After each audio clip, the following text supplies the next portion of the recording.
Aujourd'hui, vous êtes sur une exploitation agricole située dans le Sicoval, constituée de 5 associés, qui a pour objectif de transformer son blé dur en pâte, et plus particulièrement en pâte labellisée HVE3.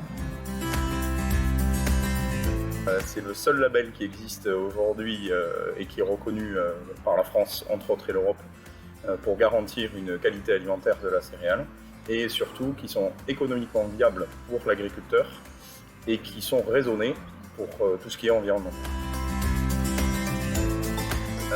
Ça se fait pas comme ça.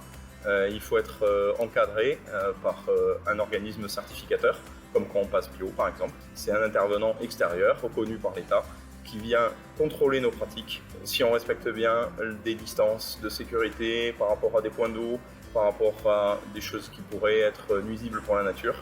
Il faut avoir des taux de verdissement, il faut avoir des haies.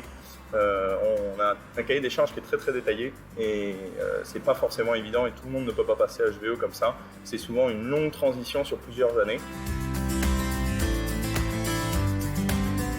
Tout ce qu'on fait dans les champs, à chaque fois, il ne faut pas croire, mais on le réfléchit, on le calcule.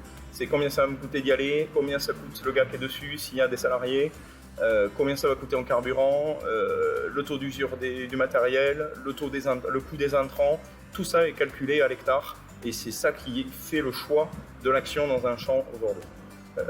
Il y a le bon sens paysan, oui bien sûr, mais il y a surtout la réalité économique et le coût de chaque chose que l'on va faire parce que tout a un coût et toutes les matières sont en train d'augmenter. Avant de partir dans cette aventure, aucun de nous n'était HVE. Nous, notre force, ça a été de se rassembler de suite, de s'associer, afin de lisser ses charges et de faire face aux investissements qu'il y avait à faire. On a vraiment besoin de venir chercher de la plus-value sur nos exploitations et du sens sur notre produit, qui aujourd'hui est un produit qu'on peut faire dans toute l'Europe. C'est vrai que c'est un peu fou de se dire je produis de la matière première et derrière ne pas arriver jusqu'à vous proposer un produit fini, comme produire du tournesol sans huile. Aujourd'hui, ça part dans d'autres pays, puis ça revient. Très peu de trituration en France. Le blé, il n'y a que très très peu d'usines qui le transforment en France aussi. Donc voilà, c'était important pour nous et ça avait du sens.